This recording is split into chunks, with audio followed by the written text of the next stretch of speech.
right, today guys, we're going to talk about wrist wraps. I made a quick tip post on my Instagram, which brought more questions in, so I figured I would just do a full video on wrist wraps, the difference, the most optimal way to use the thumb loop, the difference between the regular thumb loop and a belt strap thumb loop, and we'll just kind of jump in and go from there. The way to wrap, I'm going to talk about a bench press first because that's predominantly what most people are using wraps for. The thumb loop, it's not optimal to stick your thumb through the loop because essentially what's going to happen is you're going to get wrapped and then your thumb's going to get stuck. It's going to be a pain in the ass to get it out. Plus, in my opinion, that's not exactly what it was intended for in the first place. When I first started powerlifting, wrist wraps really didn't exist. We just cut knee wraps in half. What I found the thumb loop to be best for is it allows you to anchor an angle on the wrist wrap. So if I grab the thumb loop and hold it, then that first wrap going down around my wrist is at an angle. And it's also on the top of my hand, which is still legal. All right, so when it's on the top of my hand and I can wrap through, I'm able to get a more casted type of wrap.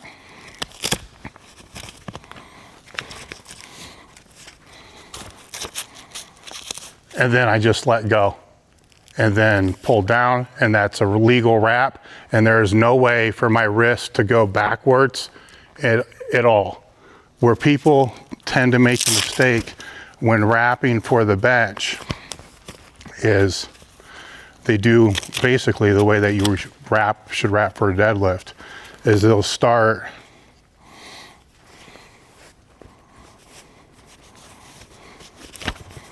and keep most of the wrap here, which that kind of defeats the purpose, which leads me into the difference between the thumb loop and a belt strap. A belt strap loop is more of a multi-purpose loop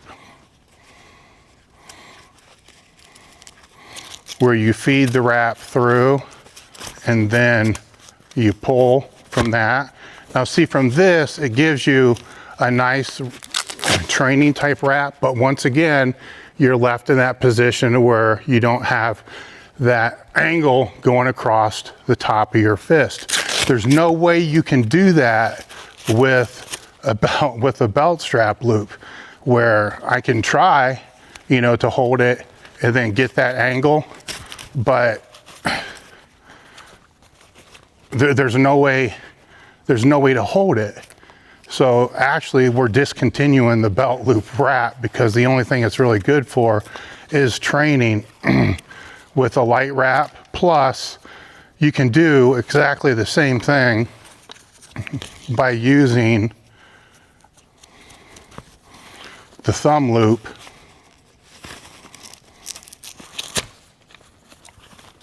on any of the normal wraps. So that becomes a multi-purpose wrap. Then, yeah, and if you want to move it up, then it can become a compression cuff wrap. It becomes a multi-purpose wrap the same way the other one is.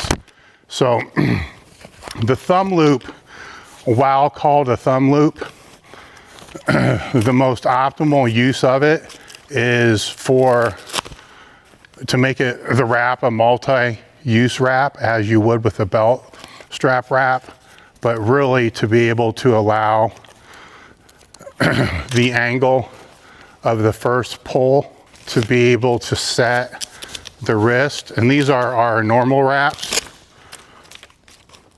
So you can see the Velcro is good with our wraps. Take pride in that. To allow the wrist from coming back. Now, if you are wrapping for a squat, some people will want their wrist straight, some will actually want to allow their wrist to come back a little bit. That's just a matter of where you're going to hold the loop at. So if you want the wrist to come back a little bit more, you're going to hold the loop higher, which is going to allow you to start lower so it's not so casted. So that way when you squat, you have a little bit of freedom for the bar to come back. So to demonstrate the bench again, because I do get asked a lot about it, you're going to hold a little bit tighter on it, start the angle, make the first round tight.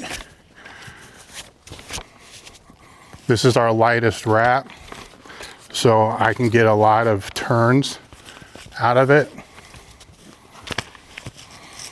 And then let go. And then that way there's no way for this bar to handcuff or to come back in any way whatsoever. For a wrap to be used for a deadlift, open your hand now. I want you to grab your hand and make a fist as hard as you possibly can and push all your weight into me while keeping that fist. So the first wrap around is just to kind of seat it, and then each wrap from there is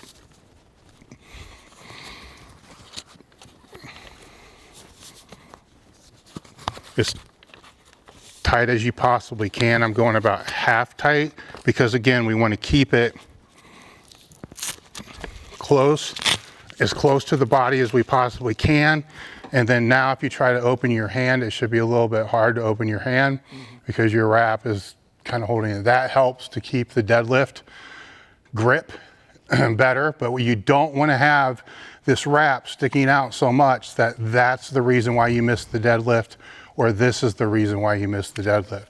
So you make the fist to be able to wrap with a closed fist because it makes it harder for them to open the fist, and you wrap as tight as you can in a little bit of layers to keep that bundle away from the thigh so the bundle doesn't get caught on your leg. Anything that gets caught on your leg is just another thing that can knock the bar out of your hand.